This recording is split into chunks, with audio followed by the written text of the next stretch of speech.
4-5 months back మనం ఒక కాన్ఫరెన్స్కి out of country వెళ్ళాం. ఆ రోజు రాత్రి లైట్గా ఫీవర్ వచ్చింది. పక్కనే ఒక హాస్పిటల్ ఉంది, వాకబుల్ డిస్టెన్స్ అన్నారు. నడుచుకుంటూ హాస్పిటల్కి వెళ్ళిపోయాను. కొంచెం చాలు సార్. ఆ హాస్పిటల్ చాలా డీసెంట్గా ఉంది. అక్కడ ఒక స్టాఫ్ అటెండర్ నన్ను స్ట్రైట్గా డాక్టర్ దగ్గర తీసుకువెళ్ళి స్కాన్, బ్లడ్ టెస్ట్ అని ఒక స్లిప్ రాపిచ్చి నన్ను ల్యాబ్కి తీసుకెళ్ళాడు.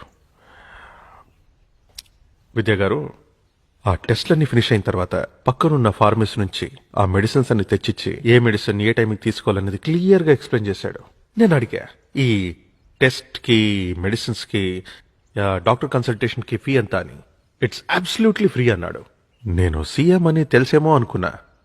హౌ డు యూ నో మీ అని అడిగా. హూ ఆర్ యూ సార్ అన్నాడు. అసలు ఇది గవర్నమెంట్ హాస్పిటలా లేకపోతే కార్పొరేట్ హాస్పిటల్ అని అడిగాను. It's just a hospital sir అన్నాడు. అందరికీ ఇదే ట్రీట్మెంట్ అన్నాడు. సిక్కేసింది సార్ నాకు. 4 రోజులు నిద్ర పట్టలేదు.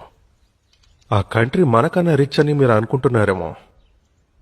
హెల్త్ మినిస్టర్ గారు, దాని జీడిపి మన కంట్రీ జీడిపి కన్నా చాలా తక్కువ.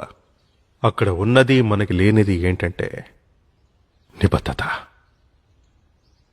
ఆ క్షణంలో నేను ఒక రెవల్యూషనరీ డిసిషన్ తీసుకున్నాను. మన స్టేట్లో ఉన్న ప్రజలందరికీ కార్పొరేట్ అని, గవర్నమెంట్ అని తేడా లేకుండా ఒకే రకమైన నాణ్యమైన ఉచిత వైద్యం. ఇది నా సంకల్పం. ఈ కార్పొరేట్ హాస్పిటల్స్ అన్నిటినీ అండర్టేక్ చేద్దాం.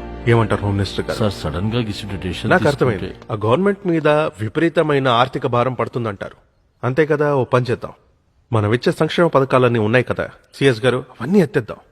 కుటుంబరావు గారు, ప్రజలకి ఉచిత విద్య, ఉచిత వైద్యం, ఈ రెండిస్తే చాలండి.